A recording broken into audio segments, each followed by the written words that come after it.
Emotional cheating is one of the biggest issues I come across while I'm doing couples counseling or counseling with couples, period. What is emotional cheating? A lot of people know what cheating is. Cheating is the physical aspect where you step out on your relationship, a committed relationship, and you engage in a relationship with someone else.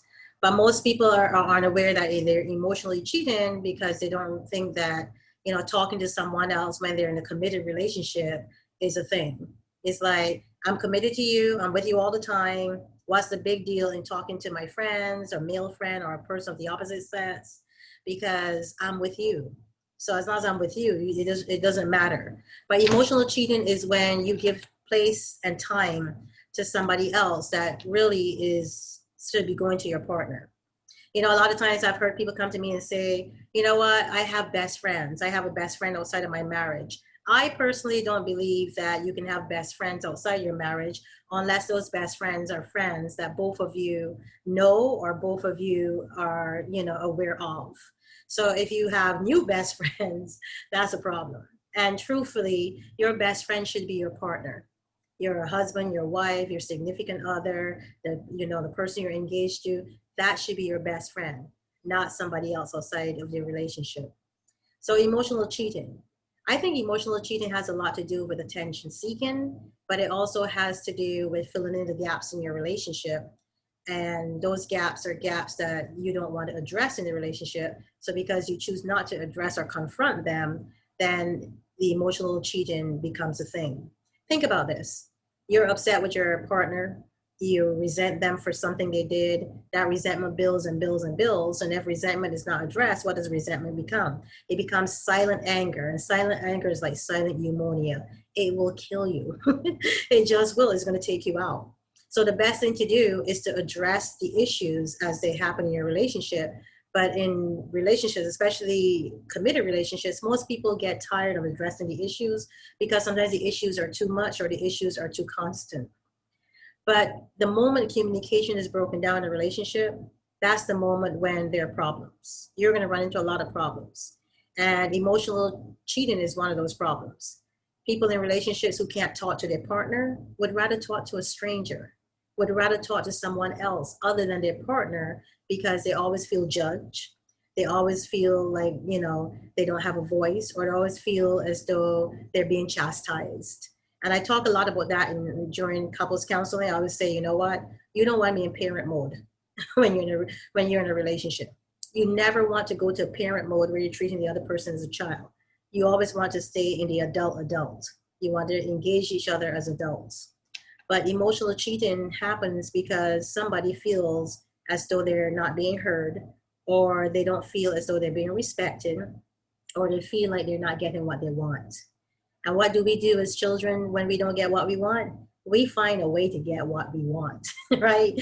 You remember yourself as a child? When I was a child, I did a lot of horrible things.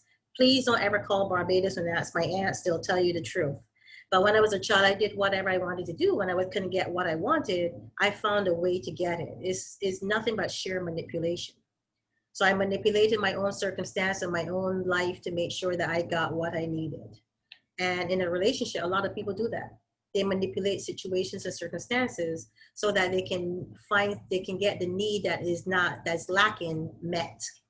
So that's one of the reasons why people emotionally cheat. Of course, the internet and social media doesn't help. We live in an era where we can reach out to a strange person of the opposite sex and we can get entertained. We can even lie to them to make sure that that level of entertainment is one where we want. We manipulate social media, we manipulate people, and these people are very much unaware of our manipulation. Emotional cheating is a big issue in relationships. So it is necessary to identify what it is. It's necessary to realize what it is. Emotional cheating is when you choose to give somebody other than your partner time, attention, or even things that you shouldn't be giving them, such as your emotions, such as love, such as, feelings of, some people feel that they're helping out the other person. No, that's not true. What you're doing is helping out yourself. Think about this, and I don't think a lot of people realize this in relationships. Your relationship is not always going to be hunky-dory. Your relationship is not always going to be, you're going to wake up and like the person next to you. That's not always how relationships work. You're going to go through highs and you're going to go through lows. And you're going to have those moments when, things are not perfect. But I think as a society, most people have not prepared people for the reality of relationships.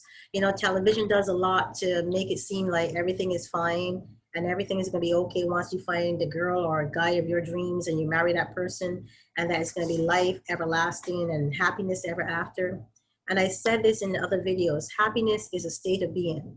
It is something that is also fleeting. Nobody is happy 24/7, 365 days a year. If you're that person, please reach out to me, because I want to know you and I want you to tell us how you do it.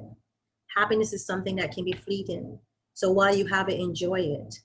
But most people that emotionally cheat because they cannot talk about the emotions that they're bottling up. They don't want to talk to the other person, especially about those emotions.